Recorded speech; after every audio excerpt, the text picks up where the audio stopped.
अस्सलाम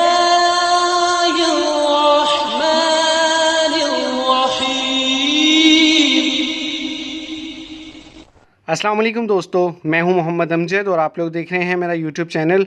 बात करेंगे प्राइस बॉन्ड 2024 अगस्त में जो पुरंदाजी थी। आज पुरंदाजी हुई है 1500 वाले प्राइस बॉन्ड की।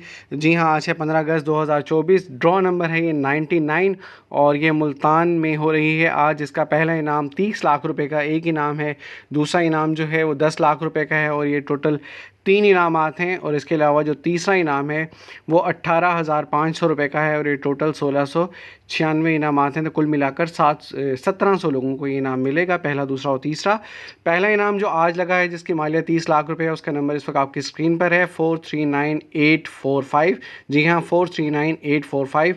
दूसरा इनाम जो है 10 लाख रुपये का है और ये टोटल 3 इनामात हैं। नंबर इस वक्त आपकी स्क्रीन पर मौजूद हैं 394976, 498391, 555206। जी हाँ, ये दूसरा इनाम है 10 लाख रुपए का। इसके अलावा जो तीसरा इनाम है 1896, उसकी लिस्ट भी जल्दी इस चैनल पर अपलोड कर दी जाएगी। याद रहे, जो भी इनामी रकम होती है उस पे फाइलर को 15% और जो नॉन फाइलर हैं उनको 30% टैक्स भी पे करना होता है। टैक्स कटौती के बाद जो भी इनामी रकम बचती है वो आपको दे दी जाती है। वीडियो को लाइक करें, शेयर करें। चैनल पर अगर नए हैं तो लाजमी सब्सक्राइब कर दें और अपना बहुत सारा ख्याल रखिएगा। मिलते हैं इंशाल्लाह नेक्स्ट वीडियो में, तब तक के लिए अल्लाह हाफ़िज़।